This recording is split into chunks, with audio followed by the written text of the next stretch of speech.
Thanks, Isaac. Well, for the past decade, the Golden Triangle has become a hub for economic development, attracting major industries like PACCAR, Airbus, Steel Dynamics, and the aluminum mill. As these industries grow, more people are turning to trade schools for training. One teacher in West Point is looking to lay the foundation for the welders of tomorrow, aiming to show there's room for everyone in the industry. Corey Nemo first stepped foot in the metal fabrication class as a student, but today you can find her at the front of the classroom giving the lesson. I actually took this class when I was in high school from Mr. Bobby Graham. Kind of went a different career at first. Come to find out, this job came up and he wanted to know if it'd be something I would be interested in teaching. According to the Bureau of Labor Statistics, the job outlook for welders, cutters, solderers, and brazers is expected to grow by 2% by 2033. There's a lot of money to be made in it, as well as a lot of places that you can go that a lot of people don't know about. It's not just, hey, I have to go here and weld. It's, hey, you could go on a boat, you could go on over the railroad, you can go a bunch of different places with this. And the good thing about teaching it, though, is that I get to meet all kinds of people. Even with the job outlook expected to increase, only about 5.8% of women make up the field.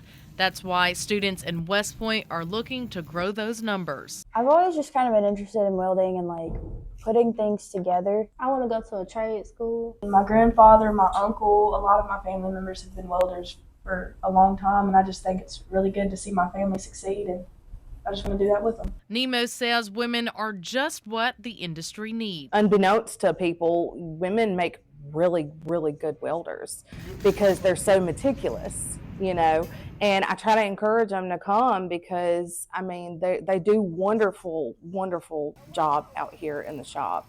They are always getting their work done. They're interested in wanting to know what's what and how to do something, So I'm really interested in teaching them. And not to say that the boys aren't, but it's nice to see women getting dirty. Would you say that the female students have to have a little grit about them?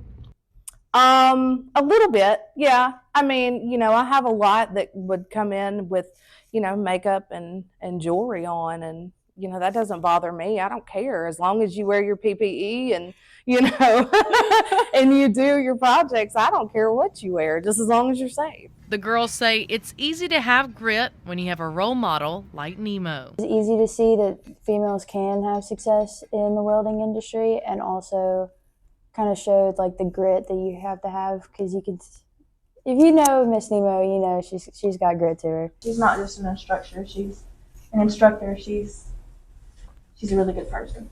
Yeah, it shows that it's not weird being the only girl in a male-dominated field. It's okay. And she's supportive. The number of women in welding has grown by 30% since 2016, and the number of women in trades has increased by 47% since 2017. Telling your story in West Point, Keely Shields, WCBI News. All students in the metal fabrication class have the potential to receive their NCCER and NIMS certifications by the time they graduate high school.